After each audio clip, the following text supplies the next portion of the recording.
Baik, di segmen pertama dari modul 9 kita akan mencoba mengisi berkaitan dengan kuliah lapangan S2. Nah, di sini berkaitan dengan dokumentasi pada tahun 2021 untuk ya ini bulan April ya. Karena pelaksanaan dengan kelas online, maka di sini adalah setup problem untuk kelas online. Kita akan coba dokumentasikan sebagai berikut.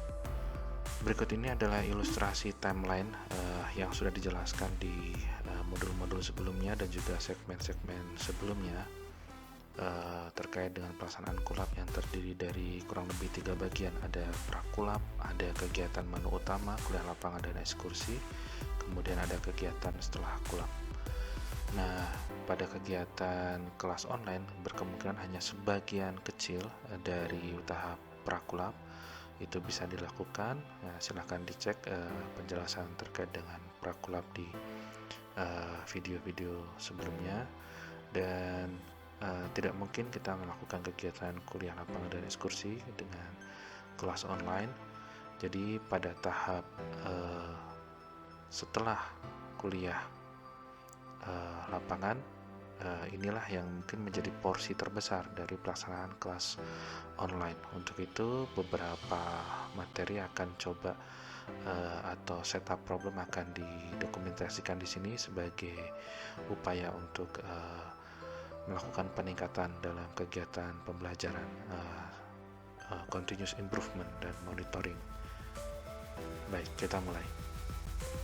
Jadi pada tahun 2021 untuk April kita memiliki beberapa mahasiswa, terdiri dari sebagian besar adalah alumni kuliah lapangan. Ada tahun 2017 yang melakukan dan tahun 2019, yaitu sebelum pandemi 2019.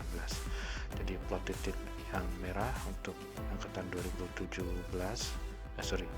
kuliah lapangan 2017 dan kuliah lapangan 2019 plot hitam. Jadi coverage areanya kurang lebih kalau diinterpolasi berada di area dengan batas bil ini. Ya, ini adalah posisi kampus LIPI Karangsambung, di mana garis hitam ini adalah jalan utama di daerah penelitian.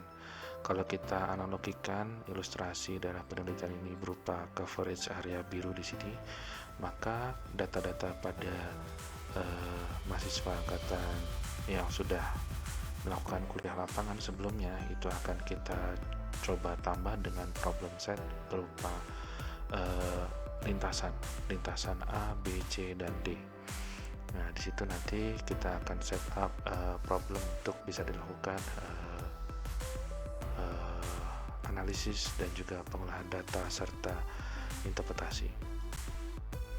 Jadi di sini adalah ilustrasinya. Jadi beberapa mahasiswa nanti akan diberikan setup lintasan yang berbeda-beda.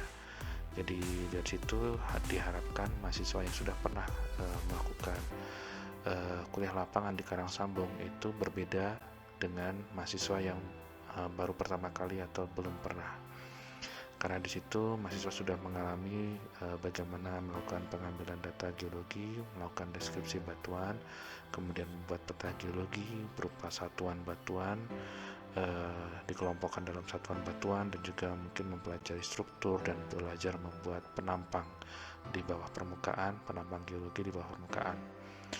Setelah itu pada kelas S2 ini diharapkan mahasiswa sudah memiliki pemahaman yang cukup berkaitan dengan formasi daerah penelitian yang lebih luas. Ada beberapa istilah yaitu mungkin berkaitan dengan formasi dan lain-lain, diperlukan studi literatur oleh masing-masing mahasiswa pada kelas online.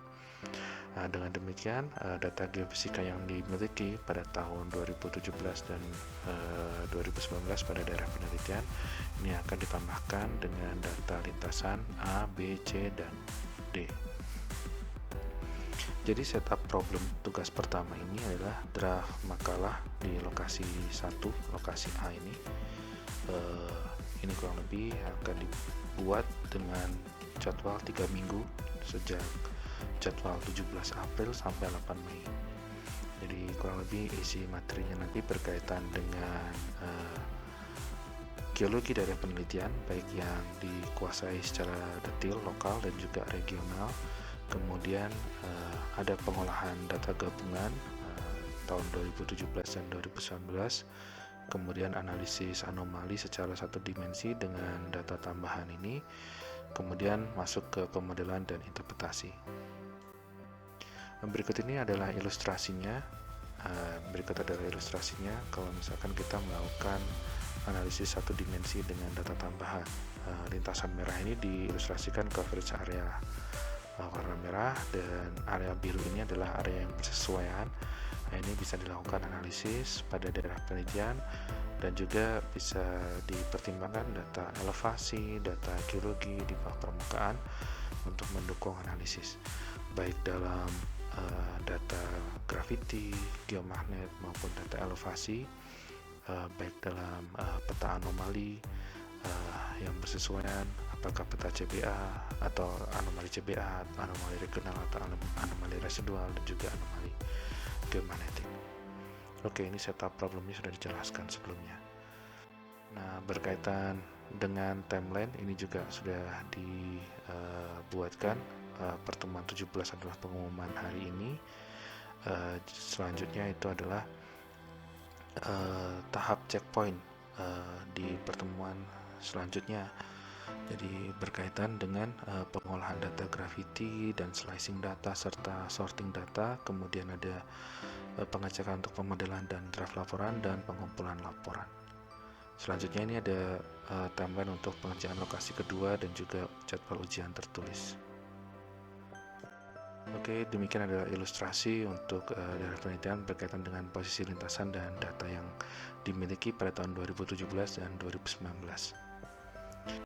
Berikut ini adalah ilustrasi yang memungkinkan atau ilustrasi saja untuk analisis pada data satu lintasan, data tambahan atau data lintasan yang berkemungkinan ada kesamaan atau ada kemiripan atau bahkan ada perbedaan, atau bahkan mungkin ada data yang perlu dikoreksi, disortir, atau yang tidak bisa dievaluasinya. Itu perlu dijelaskan, dianalisis dalam laporan.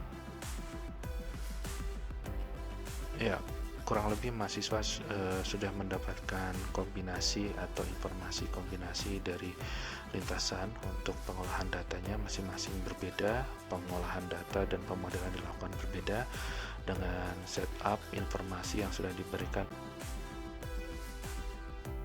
Baik, jadi kombinasi data yang diberikan sudah diinformasikan berbeda dalam bentuk file Excel untuk masing-masing mahasiswa dengan setup problem yang bersesuaian dengan kombinasi lintasan yang berbeda dan memungkinkan mahasiswa untuk melakukan pengolahan data masing-masing dan pemodelan masing-masing.